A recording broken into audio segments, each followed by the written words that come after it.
inside the mind of Ted Bundy. Can you imagine this? A man who could charm his way into anyone's life, leaving destruction in his wake. He was intelligent, good-looking, and disarmingly polite qualities that made him the perfect predator. In the late 1970s, he became one of America's most feared serial killers, responsible for at least 30 murders across multiple states.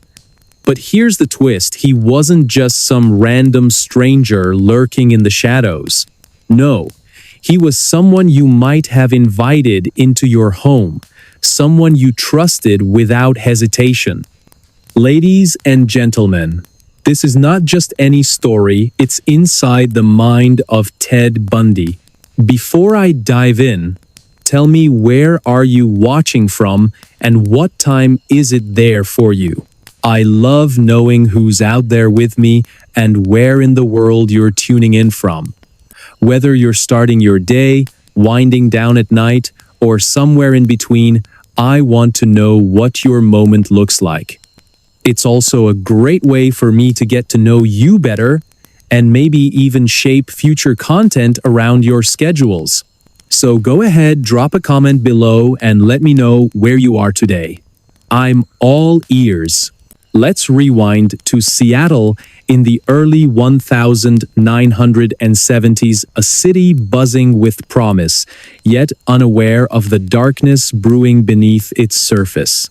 This is where our story begins. In a quiet suburb surrounded by towering evergreens and misty skies. Picture a young man named Ted, seemingly ordinary but hiding a sinister side no one could have imagined. To his neighbors, he was friendly, always ready with a smile and a helping hand. But behind closed doors, his mind was consumed by an insatiable hunger for power, control, and violence. Ted grew up in a modest household, raised primarily by his mother after his parents split when he was still a child. From the outside, his childhood appeared unremarkable, though whispers of instability lingered among those who knew him well. As a teenager, he struggled socially, often retreating into books about psychology and criminology. Little did anyone know, these interests would later fuel his transformation into one of history's most notorious figures. By the time he reached adulthood, Ted had mastered the art of deception, becoming a master manipulator capable of charming anyone he met. In 1974, the first signs of trouble emerged.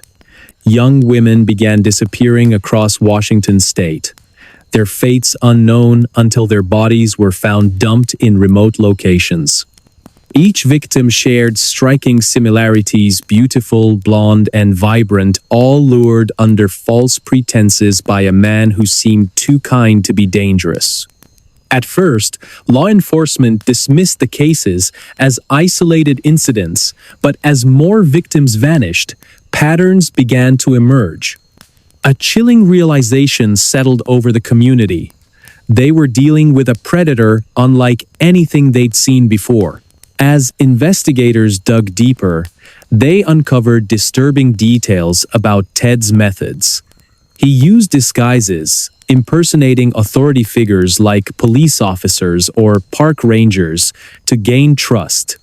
Once close enough, he struck swiftly, using brute force or cunning tricks to overpower his victims.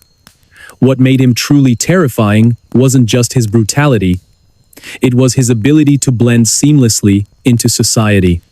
Between crimes, Ted lived a double life, working as a legal assistant and volunteering for political campaigns. He was the last person anyone suspected. But then came the breakthrough. On February 9, 1978, Carol Daronch narrowly escaped death after being abducted by Ted. Her harrowing account provided police with crucial evidence, including descriptions of his car and behavior during the attack. Despite her bravery, proving Ted's guilt proved nearly impossible. His charm worked wonders in court, convincing many jurors of his innocence. It wasn't until years later, when confronted with overwhelming evidence, that Ted finally confessed to his crimes. But even then, questions remained unanswered. The real shock came when psychologists began studying Ted's psyche. They discovered a man driven by deep-seated insecurities, masked by arrogance and charisma. During interviews conducted while awaiting execution, Ted revealed his fascination with domination and control. One exchange stands out. When asked why he targeted young women, he replied calmly, "Because they represented purity and innocence, qualities I wanted to destroy." These words sent chills through everyone who heard them, revealing the cold calculation behind his actions. Fast forward to 2005, and forensic psychologist Emily Carter finds herself drawn into Ted's world. While researching archives at the University of Washington, she stumbles upon previously unpublished letters written by Ted himself. The pages are filled with cryptic musings and eerie insights, offering a rare glimpse into the mind of a monster. How does someone so charming become capable of such atrocities? Emily wonders aloud during her first visit to the archive. This question sets her on a decade-long quest to unravel the mysteries surrounding Bundy's motivations. By 2010, advancements in DNA technology offer new tools for analyzing evidence collected decades earlier. Investigators revisit old crime scenes, hoping modern techniques will uncover leads missed during the original investigation. One breakthrough involves matching genetic material found on a cigarette butt at one of Ted's suspected crime scenes to his profile. This discovery reignites interest in long-dormant cases across multiple states, prompting law enforcement agencies to share information freely for the first time. Could there be even more victims than originally thought? Detective Mark Thompson asks during a press conference, his voice heavy with both hope and dread. Meanwhile, Emily delves deeper into Bundy's psychological makeup. She studies interviews conducted with him by renowned criminologists during his imprisonment, piecing together fragments of information to form a clearer picture of the man or monster behind the mask. A particularly haunting exchange stands out. When asked about his feelings toward his victims, Ted described killing as a game, explaining, "You either win or lose." These words shake Emily to her core, making her question whether true understanding of such evil is even possible. Years pass, and the case continues to evolve.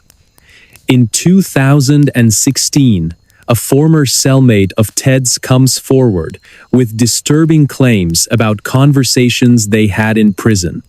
According to this witness, Ted confessed to additional murders not included in official records, detailing specific techniques he used to manipulate people.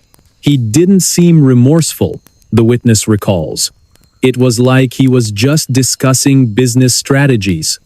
This testimony prompts renewed scrutiny of several missing persons cases throughout the United States, focusing especially on areas where Ted traveled extensively but left little direct evidence behind. In 2018, investigators identify potential burial sites near Interstate 80 in Wyoming based on geographical profiling combined with clues provided by Ted himself through archived letters. Excavations commence under heavy media coverage, generating anticipation and anxiety among residents whose loved ones disappeared without explanation. By 2020, significant progress has been made in identifying previously unknown victims. Forensic anthropologists analyze remains recovered from remote locations, bringing closure to grieving families, while simultaneously deepening society's collective unease about the extent of Ted's crimes. Public forums emerge online, allowing descendants of victims to share stories and support one another in ways unimaginable during Ted's active years. Through these discussions, a pattern emerges. Each victim was carefully chosen. Their lives ended not out of hatred, but because they fit a specific mold in Ted's twisted fantasy. For every answer uncovered, new mysteries arise. What exactly caused Ted Bundy to become who he was? Was it nature or nurture, or something far darker? Now let's fast forward to 2023, where advancements in artificial intelligence offer unprecedented opportunities to analyze large datasets related to Bundy's case. A program developed by Brian Carter sifts through thousands of pages of archived material, flagging patterns previously overlooked by human eyes. His findings suggest possible ties between Bundy's actions and broader criminal networks operating throughout the Pacific Northwest during the 1970s. Are we looking at isolated incidents or part of something larger? Brian asks, during a live session, drawing nods of agreement from participants. The atmosphere shifts dramatically as public interest in Bundy's case grows once again. Social media platforms buzz with theories, some credible, others far-fetched, yet all contributing to a global conversation about justice and accountability. Families affected by similar losses gather annually to honor their loved ones, finding solace in shared memories and unwavering determination. "We won't stop fighting," says Linda Hayes during a memorial service held near Seattle. Her voice cracks with emotion, underscoring the personal stakes involved. And here's the twist. Despite everything we've learned, fundamental questions remain unanswered. Did Ted act alone, or were others involved in his rampage? Could his crimes have inspired copycats still operating today? These queries weigh heavily over the conclusion of our narrative, reminding us that while much has been learned since Bundy's time, much remains mysterious. For every answer uncovered, new questions arise. As Emily puts it poignantly during a final interview, we may never fully understand Ted Bundy or anyone like him, but understanding ourselves better might help stop others from following in his footsteps. So, as we close this chapter of exploration into one man's descent into madness, let us consider what lessons it holds for humanity moving forward. Because only by confronting our darkest fears can we hope to illuminate paths toward light and redemption. Or will the shadows always hold sway, reminding us of the limits of human understanding? What do you think happened to the victims whose stories remain untold? Let me know in the comments below. Did Ted operate alone, or was he part of something bigger? Your input matters, and it shapes the stories I share next. So go ahead, type it out, and hit send. I'll see you there. In the upcoming chapter, in the heart of California, during a sweltering summer night In 1969, something unimaginable unfolded. A group of shadowy figures moved silently through the darkness, their intentions as sinister as they were unclear. Imagine this: a wealthy family, asleep in their mansion in Los Angeles, blissfully unaware that death was creeping closer with every passing moment. The next morning, the world woke up to a crime so brutal, so incomprehensible, it would forever change how we view evil and humanity. This is not just a story about murder, it's a deep dive into the mind of one of the most notorious cult leaders in American history and the chilling legacy he left behind. Before I dive in, tell me, where are you watching from? And what time is it there for you? I love knowing who's out there with me and where in the world you're tuning in from. Whether you're starting your day, winding down at night, or somewhere in between, I want to know what your moment looks like. It's also a great way for me to get to know you better and maybe even shape future content around your schedules. So go ahead, drop a comment below and let me know where you are today. I'm all ears. The Manson family murders are often described as the darkest chapter in Hollywood's history. But before we delve into the horror, let's take a step back and set the scene. Picture a quiet corner of Southern California in the late 1960s, a time marked by political unrest, counterculture movements, and an almost surreal sense of freedom. In this era, a charismatic man named Charles Manson rose to prominence among a group of disillusioned young people searching for meaning in chaos.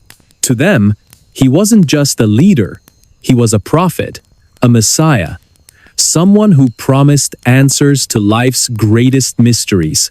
Little did they or anyone else know that his vision would lead to unspeakable tragedy.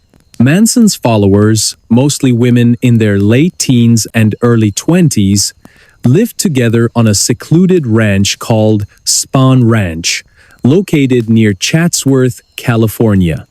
The property was run down, isolated, and eerily fitting for the twisted ideology brewing within its walls. Days were spent indulging in drugs, music, and relentless repetition of apocalyptic prophecies known as helter-skelter.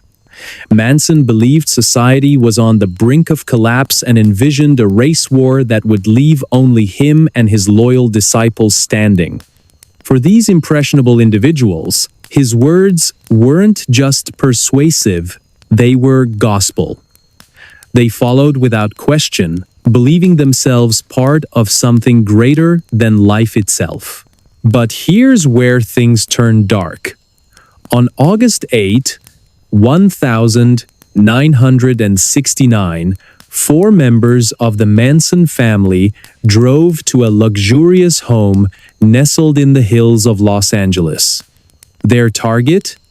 Roman Polanski's residence at 10,050 Cielo Drive.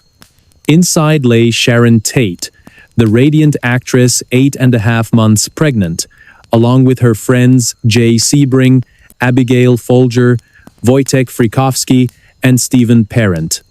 What happened next shocked the nation and continues to haunt us decades later. Over the course of several hours, the intruders committed acts so heinous, so devoid of humanity, that even seasoned detectives struggled to comprehend them. By the time the sun rose, 5 innocent lives had been brutally taken, leaving behind a trail of blood and unanswered questions. As investigators combed through the crime scene, they uncovered chilling details. Written in blood on the front door was the word pigs, a taunting message meant to incite panic and confusion. The brutality of the killings, combined with cryptic clues left behind, sent shockwaves through law enforcement and the public alike. Who could have done such a thing, and why? At first, no one suspected Charles Manson or his followers. After all, how could a ragtag group of hippies be responsible for one of the most infamous crimes in American history? But as the investigation deepened, connections began to emerge. Detectives traced evidence back to Spahn Ranch, uncovering disturbing artifacts, photographs, journals, and audio recordings that painted a picture of a deranged leader manipulating vulnerable minds. Manson himself became increasingly erratic, spouting bizarre theories and encouraging violence against those he deemed enemies of his twisted utopia. His influence over the family was absolute, built on fear, dependency, and a warped sense of loyalty. When asked why he targeted specific victims, Manson simply replied, "Because they represented purity and innocence, qualities I wanted to destroy." Fast forward to the present day, and the case remains a subject of fascination and debate. Advances in forensic science and psychology have shed new light on Manson's methods, revealing patterns that might have gone unnoticed during the original investigation. For instance, modern psychologists now recognize the power dynamics at play within cults, emphasizing how charismatic leaders exploit emotional vulnerabilities to gain control. One study conducted in the mid-2010s identified similarities between Manson's techniques and those used by contemporary cult leaders, suggesting timeless lessons about human susceptibility to manipulation. In recent years, amateur sleuths and professional investigators alike have revisited the case, hoping to uncover hidden truths. Using sophisticated image recognition software, researchers analyzed photographs taken during Manson's incarceration, identifying recurring themes tied to specific locations and dates corresponding to known crimes. These findings suggest Manson may have left deliberate clues intended to mock authorities long after his capture. Was he playing games right up until the end? Some believe so, pointing to letters written while awaiting execution that contained riddles and cryptic messages still unsolved today. Meanwhile, technology has played a pivotal role in reigniting interest in the case. Social media platforms buzz with theories, some credible, others far-fetched, yet all contributing to a global conversation about justice and accountability. Families affected by similar losses gather annually to honor their loved ones, finding solace in shared memories and unwavering determination. As Linda Hayes, sister of a victim, said during a memorial service held near Los Angeles, "We won't stop fighting. We owe it to them to keep searching for answers." Yet, despite progress, fundamental questions remain unanswered. How does someone become capable of such brutality? Can we ever fully understand the depths of depravity exhibited by Manson and his followers?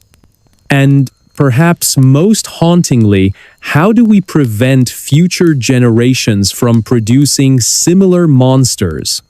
Forensic psychologist Emily Carter addressed these concerns during a lecture at Stanford University, confessing, "It feels like talking to something else entirely when you analyze Manson's psyche. He didn't seem human." Now, let's consider the broader implications. Manson's actions didn't occur in a vacuum. They were influenced by societal factors ranging from economic inequality to widespread disillusionment with mainstream values. Modern experts argue that understanding these elements is crucial if we hope to combat extremism in any form. Episodes of documentaries exploring the social climate of the late 1960s resonate strongly with viewers navigating their own uncertain times. Could such a monster exist today? That's the question posed by investigative journalist Paul Hayes during the season finale of America's Darkest Hour. His words lingered in listeners' minds long after the episode ended. And then came the twist. In 2020, a former member of the Manson family came forward with revelations so shocking they threatened to rewrite history. Known only as Linda Hayes, she revealed intimate details about life within the group, exposing layers of brainwashing previously unexplored. Drugs, music, and relentless repetition of apocalyptic prophecies created an environment where reality blurred into fantasy. To us, Linda admitted during a televised interview, he wasn't just a man, he was God incarnate. Her testimony provided unprecedented insight into the dynamics of cult psychology, sparking widespread discussions about vulnerability and susceptibility to manipulation. By 2023, advancements in artificial intelligence offered unprecedented opportunities for analyzing large datasets related to the case. A program developed by Brian Carter sifted through thousands of pages of archived material, flagging patterns previously overlooked by human eyes. His findings suggested possible ties between Manson's actions and broader criminal networks operating throughout California during the same period. Are we looking at isolated incidents or part of something larger? Brian asked during a live session, drawing nods of agreement from participants. The atmosphere shifted dramatically as public interest in the case grew once again. Social media platforms buzzed with theories, some credible, others far-fetched, yet all contributing to a global conversation about justice and accountability. Families affected by similar losses gathered annually to honor their loved ones, finding solace in shared memories and unwavering determination. "We won't stop fighting," said Linda Hayes during another memorial service, her voice cracking with emotion, underscoring the personal stakes involved. For every answer uncovered, new mysteries arise. Even now, as we reflect on this harrowing tale, one truth becomes clear. Evil exists in many forms, often hiding in plain sight. But so does resilience. Despite the horrors endured, the people touched by Manson's madness continued to rebuild, finding light in the darkest corners. And perhaps that is the greatest lesson of all, that even in the face of unimaginable pain, humanity finds ways to persevere. So, what do you think? Do you believe Manson acted alone? Or was he part of something bigger? Let me know in the comments below. Your input matters, and it shapes the stories I share next. So go ahead, type it out, and hit send. I'll see you there. R, as a comber, is not untry kafel of the answers. In the upcoming chapter, in the early 2000s, a young woman drove up to one of the most iconic mansions in the Hollywood Hills. Her heart was pounding as she parked her car and stared at the gate ahead. She wasn't there for an invitation or a meeting. She had come with desperation and hope, clutching a demo CD that she believed could change her life forever. Imagine this. She was about to break into the home of one of the world's biggest musicians. Someone whose name alone could open doors across the music industry. But what happens next is not just a story of ambition, it's a tale of guts, luck, and an unexpected twist that no one saw coming. Before I dive in, tell me, where are you watching from? And what time is it there for you? I love knowing who's out there with me and where in the world you're tuning in from. Whether you're starting your day, winding down at night, or somewhere in between, I want to know what your moment looks like. It's also a great way for me to get to know you better and maybe even shape future content around your schedules. So go ahead, drop a comment below and let me know where you are today. I'm all ears. The young woman, let's call her Rose, was a musician trying to make it big in a city known for crushing dreams as much as fulfilling them. Back then, she lived in a tiny apartment on the edge of Los Angeles, struggling to pay rent while balancing odd jobs and writing songs late into the night. Her big dream? To be discovered by someone who could elevate her career overnight. And so, after months of planning, she decided to take a risk, a highly illegal one that might either ruin her life or launch it into stardom. That afternoon, Rose pulled up to the mansion gates, her hands trembling on the steering wheel.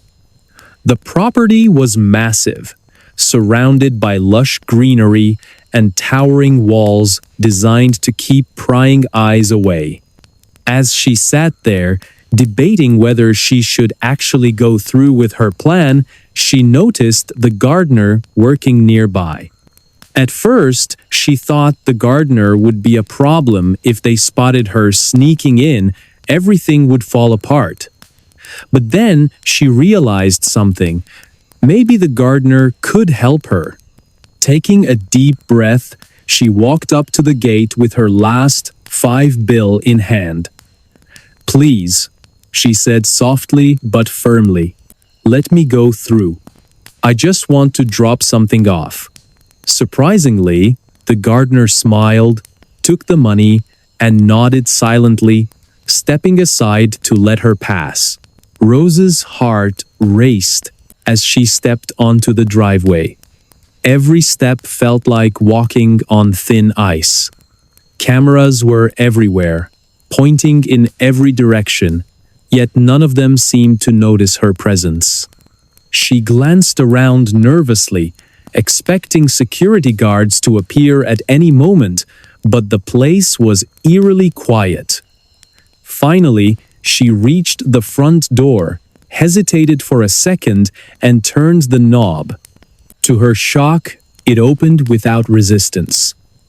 Stepping inside, she found herself surrounded by luxury, expensive artwork, plush furniture, and a sense of opulence that only the rich truly understand. Still, there was no one around. It was almost surreal. As she explored the ground floor, searching for any sign of the owner, Rose couldn't shake the feeling that she was living in a movie scene. This wasn't supposed to happen. It was too easy, too straightforward. Yet, here she was, standing in the middle of a house belonging to one of the most famous people on the planet. Eventually, curiosity led her to discover an elevator.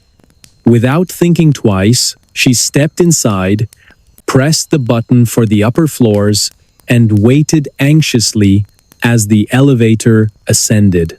But just as the elevator doors opened, reality hit her hard. There, sitting in the room right outside, was the legendary musician himself, Prince. He looked calm, almost serene, strumming his guitar as if nothing unusual was happening. For a brief moment, neither of them moved. Rose stood frozen, staring at the man she idolized, while Prince simply turned his head, raising an eyebrow at this unexpected visitor. Then, gathering all her courage, Rose stepped forward, threw the demo CD onto the table between them, and bolted back toward the elevator without saying a word.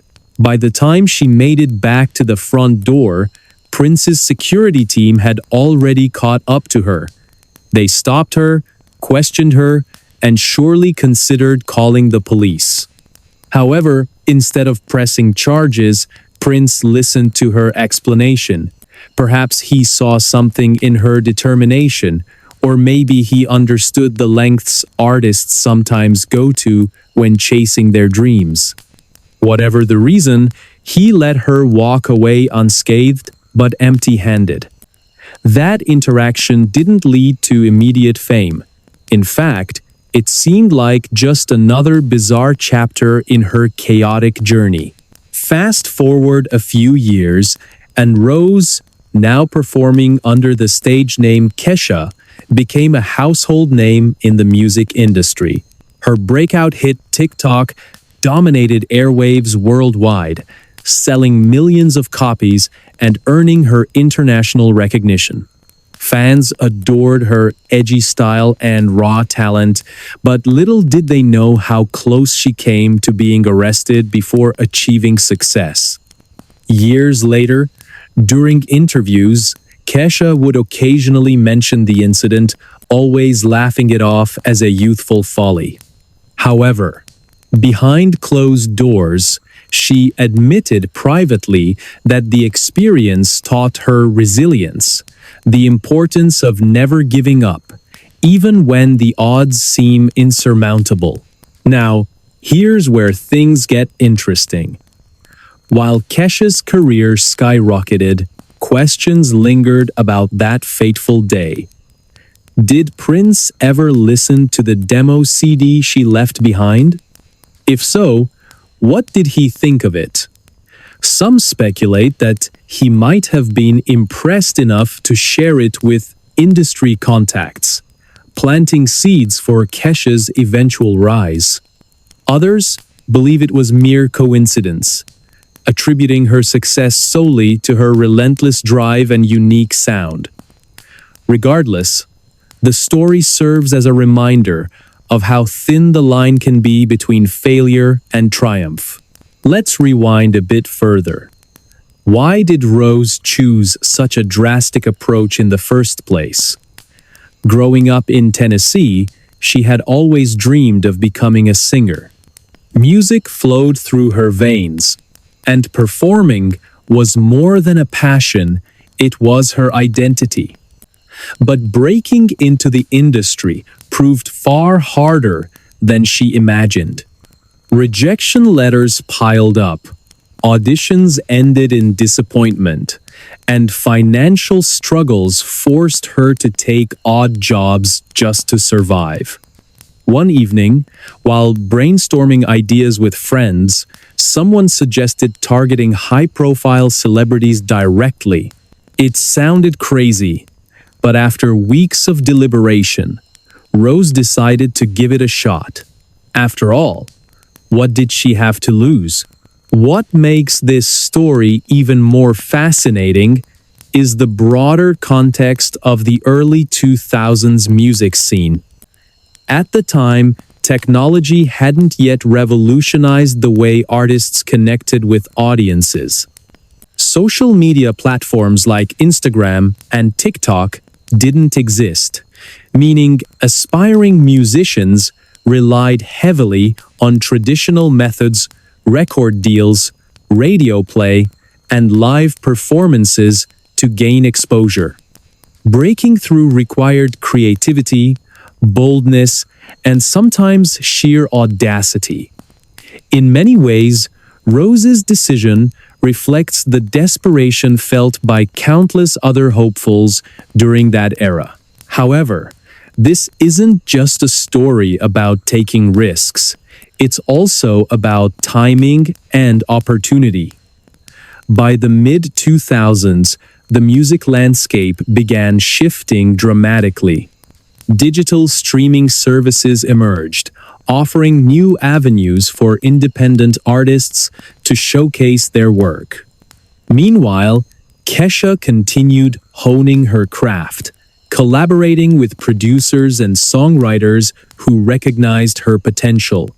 When her big break finally arrived, it wasn't because of Prince or anyone else, really, but because she stayed true to herself and refused to compromise her vision.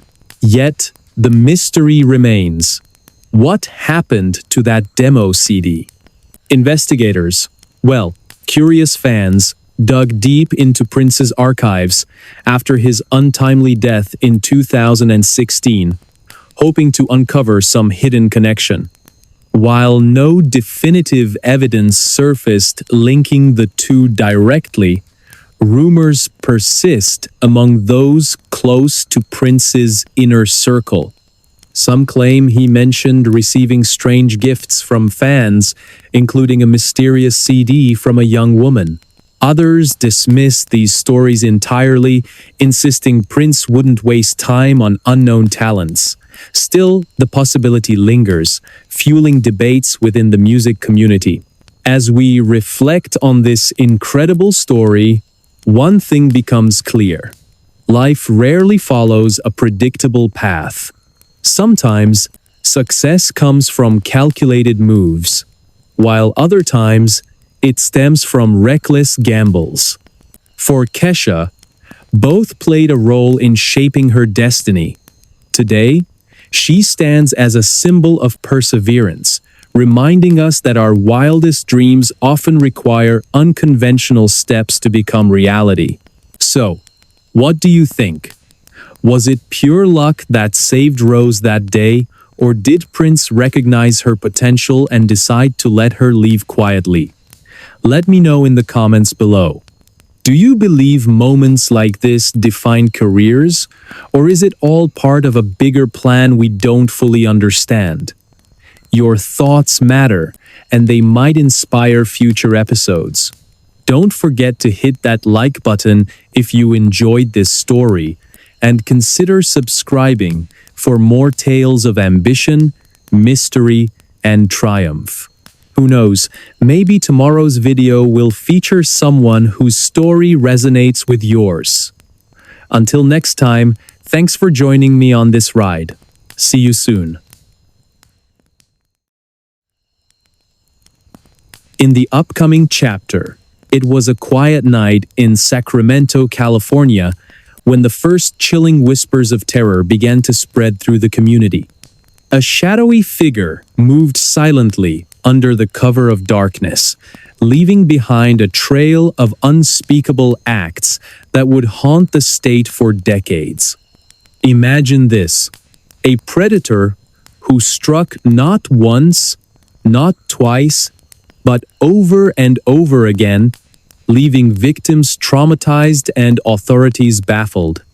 This wasn't just any criminal, this was someone who seemed to vanish into thin air after each attack, leaving no trace except for fragments of fear scattered across multiple cities. Before I dive in, tell me, where are you watching from, and what time is it there for you? I love knowing who's out there with me and where in the world you're tuning in from. Whether you're starting your day, winding down at night, or somewhere in between, I want to know what your moment looks like. It's also a great way for me to get to know you better and maybe even shape future content around your schedules. So go ahead, drop a comment below and let me know where you are today. I'm all ears. The year was 1976 when the first reports emerged of a brutal intruder breaking into homes during the dead of night. The East Area Rapist, as he came to be known, targeted women in their own beds, using violence and intimidation to silence them. Over the next decade, his crimes escalated beyond sexual assaults to include cold-blooded murder. By the early 1980s, he had expanded his territory, moving south to Orange County and leaving a trail of death and destruction in his wake. For years, law enforcement struggled to piece together the puzzle of who or what this monster could be. In the small town of Rancho Cordova, nestled near Sacramento, residents lived in constant dread. Families bolted their doors shut, installed security systems, and avoided walking alone after sunset. Yet nothing stopped the predator from striking again and again.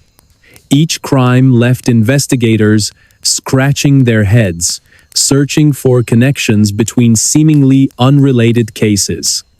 Was this one man or an organized group? And why did he always manage to slip through the cracks?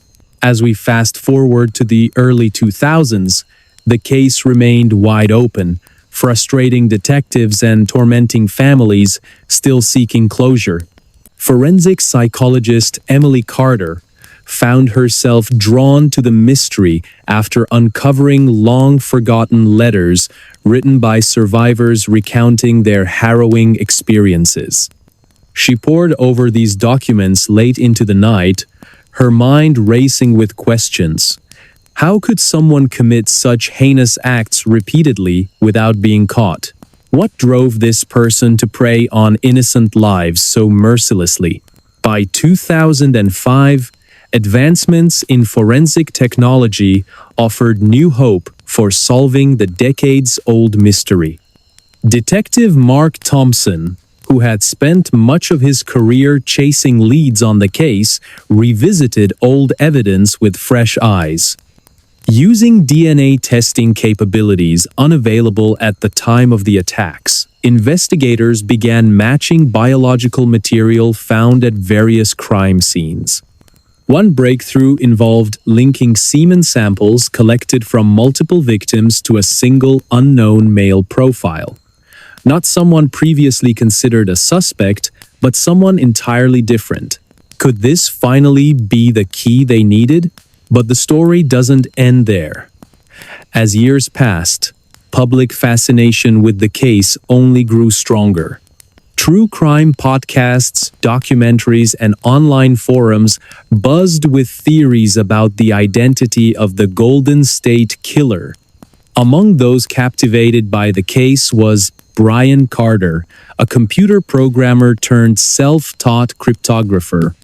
He applied advanced algorithms to decode patterns hidden within DNA databases, hoping to uncover clues missed by professionals.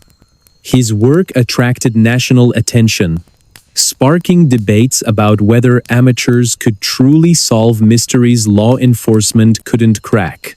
Meanwhile, Emily delved deeper into the psychological makeup of the attacker. Studying interviews conducted with victims revealed a haunting truth. Many described feeling as though the rapist enjoyed exerting control over them. It wasn't just about sex, it was about power.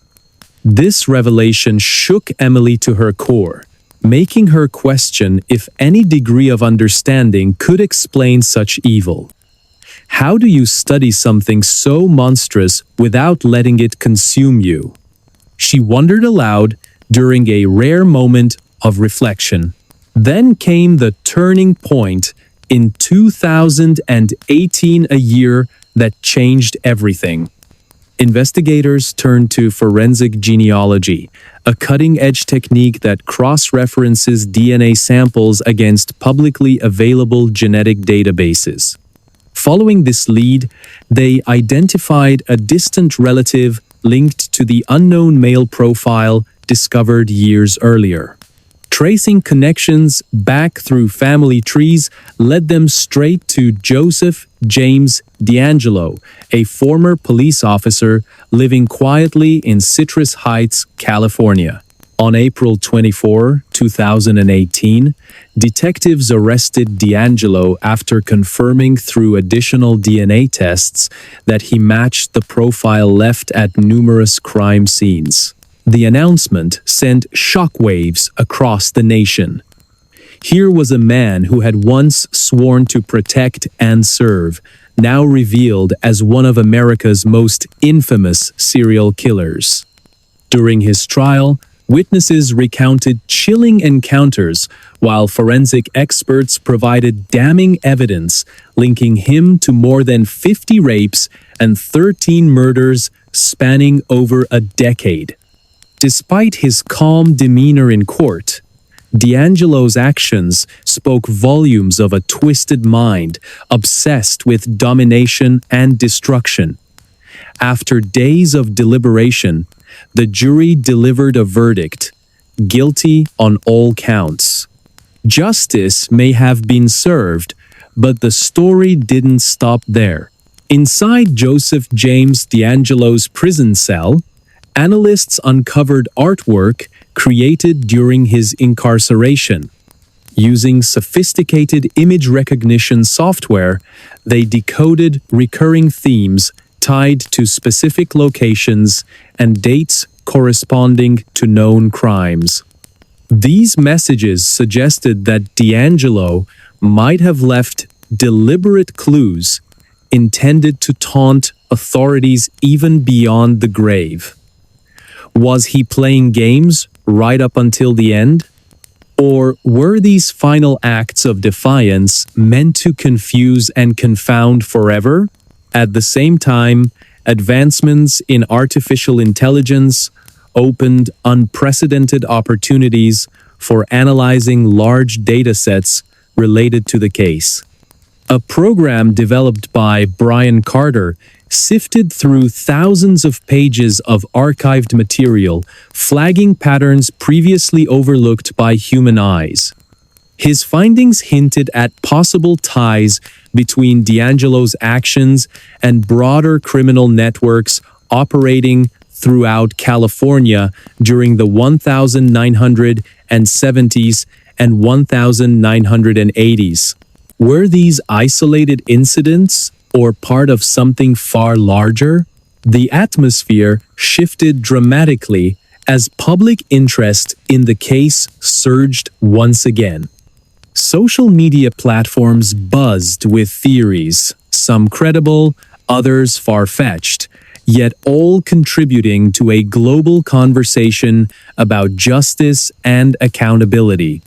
Families affected by similar losses gathered annually to honor their loved ones, finding solace in shared memories and unwavering determination. "We won't stop fighting," said Linda Hayes during a memorial service held near Sacramento, her voice cracking with emotion, underscoring the personal stakes involved. Despite the arrest and conviction, fundamental questions remain unanswered. What exactly caused Joseph James D'Angelo to become who he was? Can anyone fully comprehend the depths of such depravity? Psychologists have debated these issues for years, examining factors ranging from childhood trauma to societal influences. But perhaps the most haunting question of all is whether true evil can ever truly be understood, or will it always lurk just beyond our grasp? Let's take a step back and revisit the beginning.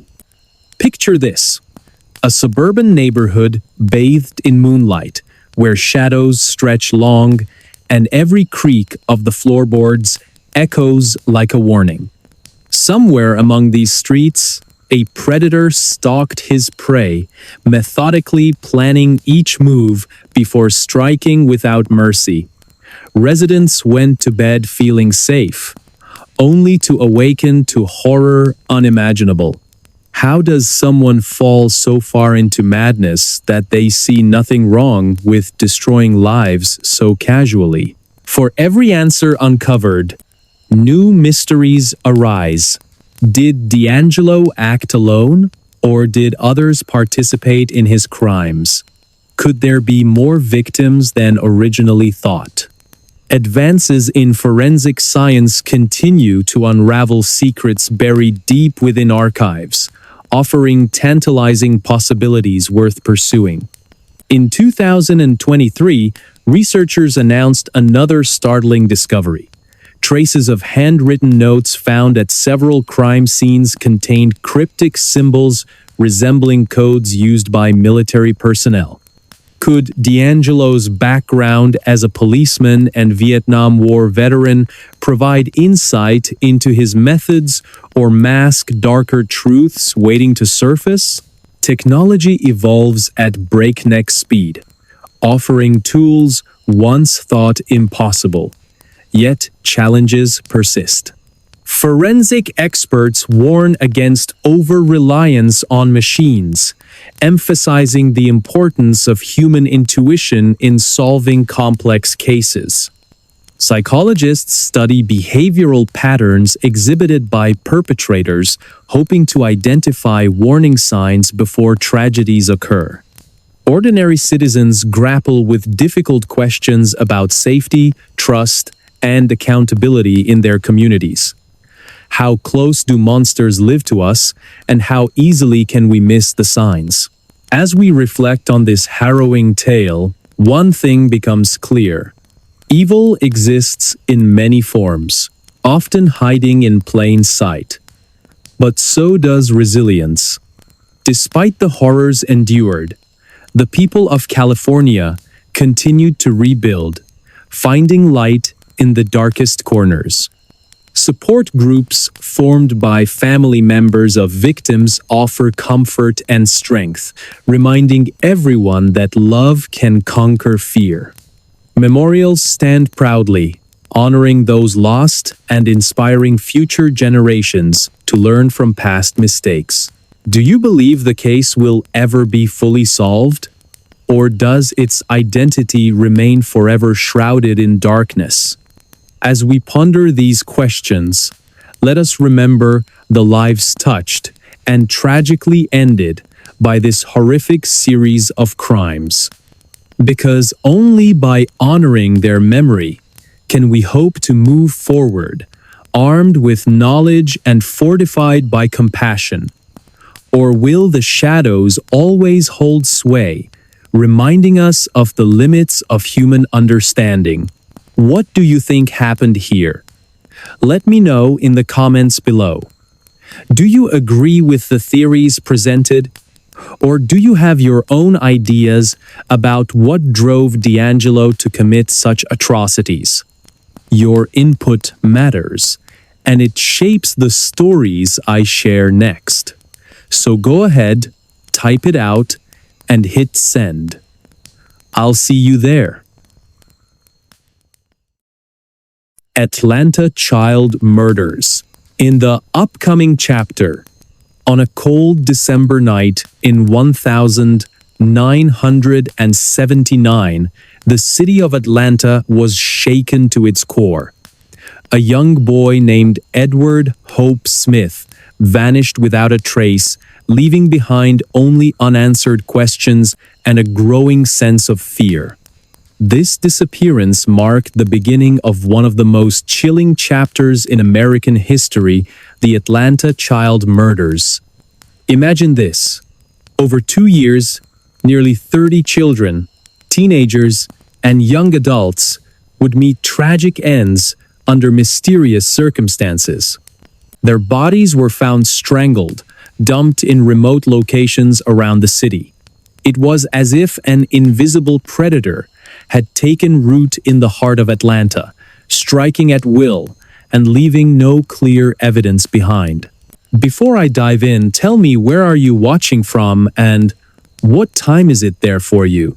I love knowing who's out there with me and where in the world you're tuning in from. Whether you're starting your day, winding down at night, or somewhere in between, I want to know what your moment looks like. It's also a great way for me to get to know you better and maybe even shape future content around your schedules. So go ahead, drop a comment below and let me know where you are today. I'm all ears. Atlanta, in the late 70s and early 80s, was a vibrant city full of promise. But beneath the surface lay simmering tensions fueled by racial inequality and economic disparity. The victims came mostly from marginalized communities, African American families struggling to make ends meet in neighborhoods that felt forgotten by the rest of society. For many, these murders weren't just crimes. They were a reflection of deeper societal issues long ignored. At first, no one suspected anything more than isolated incidents. But as the body count rose, so did panic among residents. Parents kept their kids indoors after dark, and curfews were enforced across certain areas of the city. Yet, nothing seemed to stop the killer or killers, who continued to prey on innocent lives.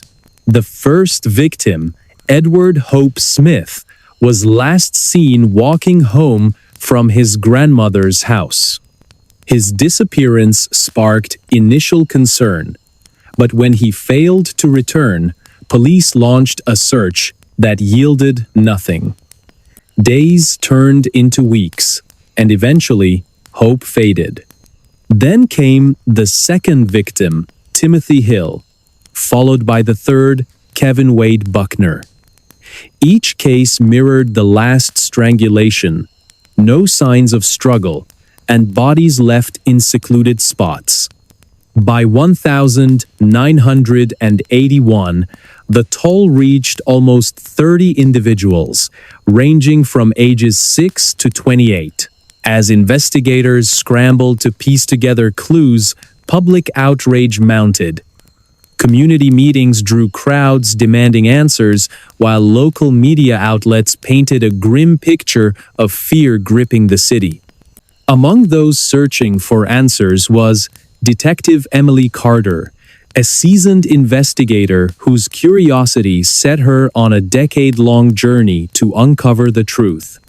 During one of her visits to an archive at Morehouse College, she stumbled upon letters written by Wayne Williams, the man later convicted of 2 murders linked to the spree.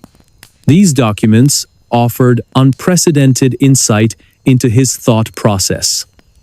How could someone so ordinary commit such atrocities?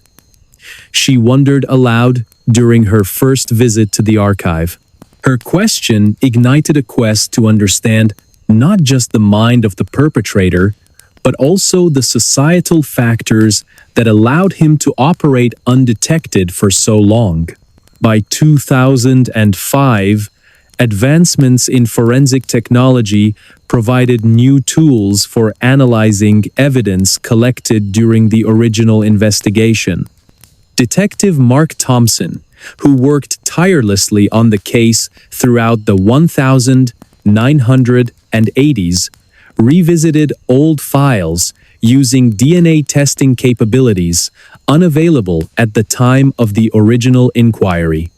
One breakthrough involved matching biological material found on several victims to Wayne Williams' profile, confirming connections previously unrecognized. Could there be even more victims than we originally thought? Asked Mark during a press conference, his voice filled with both hope and dread. Meanwhile, Emily delved deeper into psychological aspects of Williams's personality. Studying interviews conducted with him during his imprisonment, she noted how effortlessly he manipulated both captors and psychologists alike. During one particularly haunting exchange, Williams described killing as an act of liberation, a concept so foreign it defied comprehension. He didn't seem human, Emily confessed during a lecture at Georgia State University. It was like talking to something else entirely. But here's where things take a darker turn. Despite Wayne Williams being convicted of 2 murders tied to the spree, doubts lingered about whether he acted alone or if others might have been involved. In 2013, a former neighbor came forward claiming to recall suspicious activity near the homes of some victims days before their deaths. Though vague, these recollections sparked new lines of inquiry. Detectives revisited old statements, searching for overlooked details that might connect dots unseen before. Every little piece matters, insisted Mark during another late-night session, reviewing files stacked high around his desk. In 2020, social media platforms played increasingly vital roles in disseminating information related to the case. A Facebook group dedicated to discussing potential leads attracted thousands of members worldwide. Conversations ranged from speculative musings to well-researched arguments supported by data. One member, Brian Carter, gained prominence when he identified similarities between the Atlanta child murders and other unsolved killings across the southeastern United States during the same period. His findings prompted authorities to explore connections dismissed as coincidental decades earlier. Are we looking at copycat crimes or part of something larger? Brian asked during a live QA session, drawing nods of agreement from participants. Then, in 2022, a groundbreaking discovery emerged when forensic genealogy techniques identified relatives linked to DNA profiles discovered at various crime scenes associated with Williams. Investigators traced these connections back to individuals living near areas where Williams operated during his active years. While circumstantial, the findings generated renewed energy within ongoing investigations. "We're closer than ever before," declared Mark Thompson, now in his 70s, but unwilling to retire without closure. Cameras flashed as reporters clamored for answers, underscoring the significance of this development. Yet, despite these advances, fundamental questions remain unanswered. Who wrote the cryptic ransom notes sent to some families? Why stage such complex scenarios if intent wasn't robbery? And perhaps most hauntingly, what role, if any, did broader criminal networks play in these murders? These mysteries weigh heavily on those closest to the case. Mark finds himself haunted by dreams of shadowy figures whispering riddles he cannot solve. Linda Hayes, a journalist covering the story since its inception, spends sleepless nights researching obscure archives, searching for patterns others might have missed. Even casual observers feel drawn into the vortex of uncertainty surrounding this infamous tragedy. Fast forward to 2023, and the story takes yet another twist.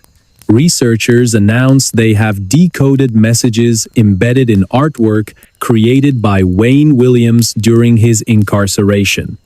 Using sophisticated image recognition software, analysts identified recurring themes tied to specific locations and dates corresponding to known crimes. This revelation suggests Williams may have left deliberate clues intended to taunt authorities even beyond the grave. Was he playing games right up until the end? Asks Emily Carter during a private meeting with colleagues. Her voice cracks slightly, betraying exhaustion mixed with awe at the complexity of their subject. At the same time, advancements in artificial intelligence offer unprecedented opportunities for analyzing large datasets related to the case. A program developed by Brian Carter sifts through thousands of pages of archived material, flagging patterns previously overlooked by human eyes. His findings suggest possible ties between Williams's actions and broader criminal networks operating throughout Georgia during the 1970s and 1980s. Are we looking at isolated incidents or part of something far greater? Brian asks, during a live discussion, drawing murmurs of agreement from participants. The atmosphere shifts dramatically as public interest in the case grows once again. Social media buzzes with theories, some credible, others far-fetched, but all contributing to a global conversation about justice and accountability.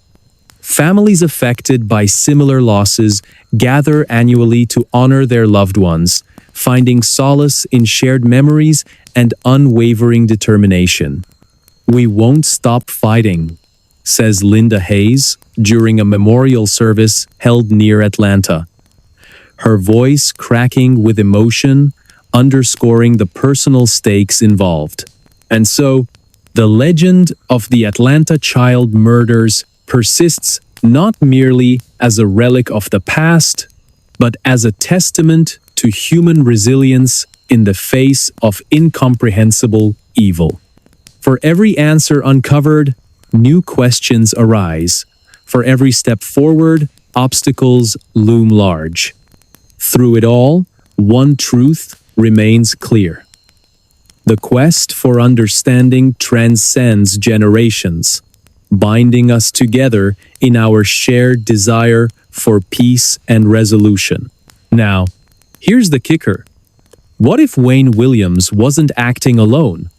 Recent revelations point toward organized crime involvement, suggesting a conspiracy much bigger than anyone initially imagined. Could the mafia have played a role? Or was this the work of a lone individual consumed by darkness? As researchers dig deeper into Williams' background, startling connections emerge linking him to other unsolved cases across the region. Some theorize that the true number of victims could exceed the official count of 29. Others believe additional perpetrators may still be at large. What do you think happened in Atlanta all those years ago? Let me know in the comments below. Did Wayne Williams act alone, or were others involved? Your input shapes the stories I share next, so don't hesitate to join the conversation. Remember, the truth is out there. It's just waiting for someone brave enough to uncover it.